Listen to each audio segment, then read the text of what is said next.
Hello, students. Today, in this lecture, we are going to discuss one of the foremost intellectuals from America and a great feminist writer, Adrienne Rich.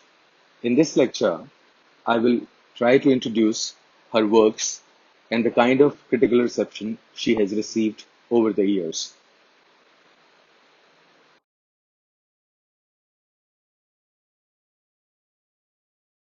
During her life, poet and essayist Adrienne Rich was one of America's foremost public intellectuals.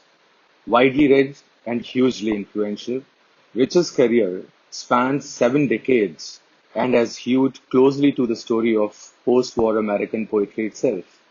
Her earliest work, including A Change of World, published in 1951, won the prestigious Yale Younger Poets Award, was formally exact and decorous, while her work of the late 1960s and 70s became increasingly radical in both its free verse form and feminist and political content.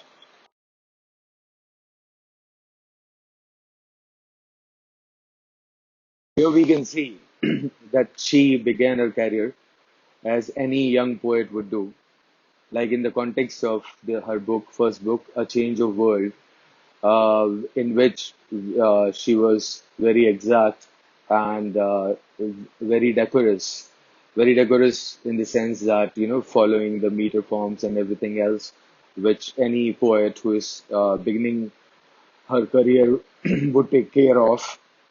But later, we can see clearly that in the 1960s and 70s, she became more radical and she started writing in free verse form that included both feminist and political content.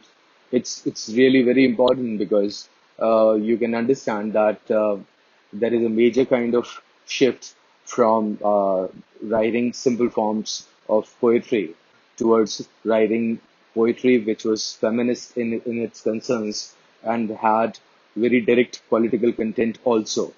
Why is it important that there are not many women writers who have taken up political content in their writing and have voiced the feminist concerns?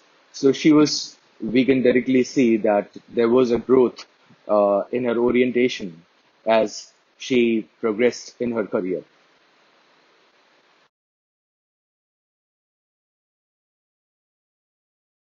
Rich's metamorphosis was summed up by Carol Musk Dukes in the New York Times Book Review. Musk wrote that Rich began as a polite copyist of Yeats and Auden, wife and mother. She has progressed in life and in her poems from young widow and disenchanted formalist to spiritual and rhetorical convalescent to feminist leader and doyen of newly defined female literature. So Dukes, whose picture I've given in the side, she puts it quite correctly, quite exactly, that she began in a slight formal kind of manner as a formalist, and as she progressed, she started dealing with spiritual and rhetorical themes, and then the kind of poetry that she wrote, it rose her to the level, almost to the level of a foremost feminist reader, and her writing, in a way, became a kind of expression or a kind of definition of female literature itself. Her poetry of the 1970s and 80s serve as central texts for the second wave feminist movement. When she died in 2012, she was one of the most respected American poets. Here, what we need to understand is what is meant by second wave feminism. The second wave feminism, in simple terms, would mean that the first wave of feminism that went along with the two world wars was the acknowledgement of female identity in a way that it has not been defined earlier. But as it progressed, women started expressing themselves, their own concerns, their own struggles. But as it progressed further, we can see that feminist literature in its second wave became more women oriented. became much more internalized and became much more vocal when it came to political or power structures or other issues that affected life in general.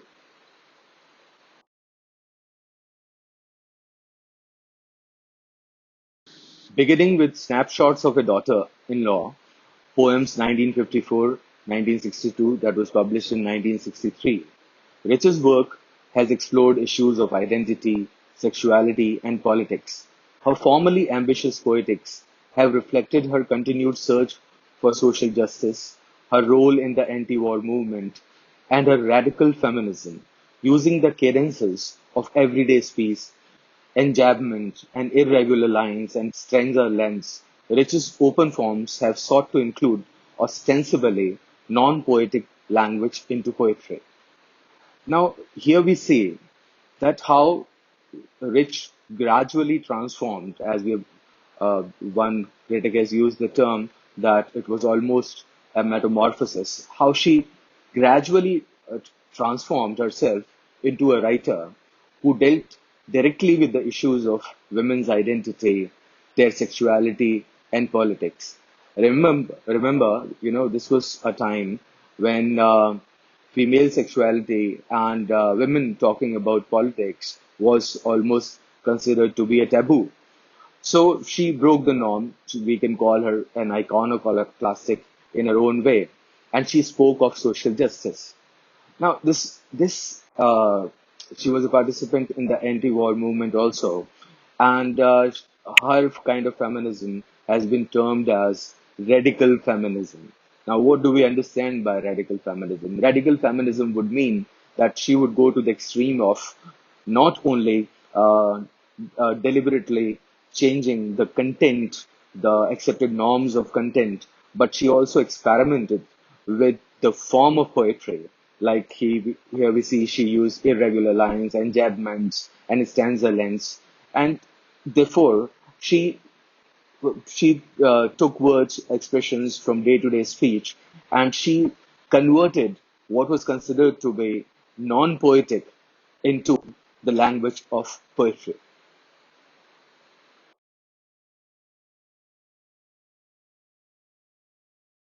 Best known for her politically engaged verse from the tumultuous Vietnam War period, Rich's collection, diving into the wreck poems 1971-72, that was published in 1973, won the National Book Award.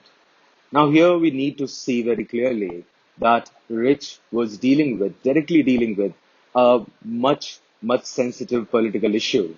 America was divided. There were people who were against this war, against Vietnam, and there were people who were supporting it in some way.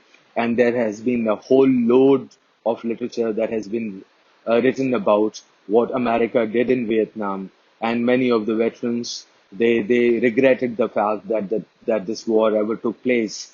And within the country, there was this movement that wanted this war to stop because Vietnam as a country was nothing in comparison to America, but they fought really well.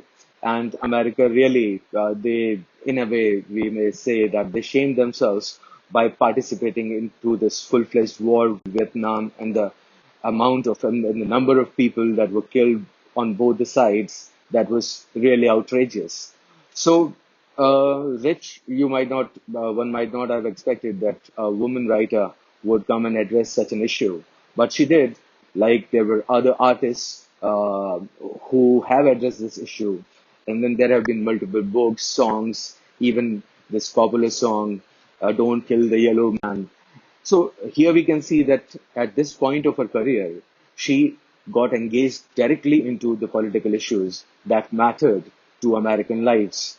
And Rich, for this particular book, she got the National Book Award, and she accepted it with fellow nominees Audre Lorde and Alice Walker on behalf of all women. That is, she dedicated it to all women.